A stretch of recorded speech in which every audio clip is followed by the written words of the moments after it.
Aujourd'hui, je vais vous parler de la seconde clé pour activer la loi de l'attraction, la gratitude. Éprouvez de la gratitude pour ce que vous avez déjà. Des études montrent que la gratitude développe le bien-être et que le bien-être décuple la créativité, l'imagination et donc l'attraction. Quand vous vous connectez à la gratitude de ce que vous avez déjà, vous accédez à la partie divine de votre cerveau. C'est comme ça que les scientifiques l'appellent, la partie de Dieu, qui est une partie en fait où on est en hypraconscience. C'est-à-dire qu'on est connecté à une conscience hyper élevée de nous-mêmes. Vous savez, on a la partie animale de nous-mêmes, cerveau limbique et reptilien, fuite-attaque, où on réagit, on survit dans cette vie. Et on a cette partie qui est plus connectée au Seigneur de l'univers.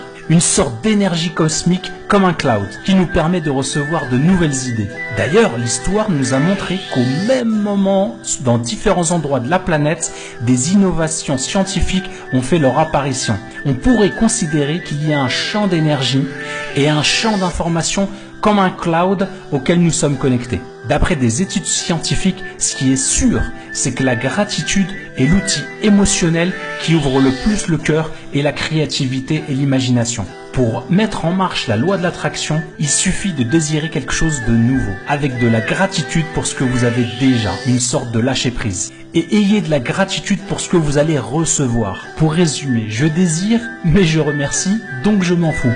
Ce qui permet d'avoir un lâcher-prise. Donc dès que tu as ce lâcher-prise, tu es dans l'énergie yin. Et le désir, c'est l'énergie yang. C'est une sorte d'équilibre. C'est-à-dire à la fois je désire conquérir ça et à la fois je m'en fous. Cet état d'esprit va te permettre de te connecter à l'énergie cosmique contrôlée par Dieu. Ce qui est sûr, c'est que la gratitude est le meilleur moyen d'accéder à ce champ d'énergie qui est contrôlé par le Seigneur de l'univers.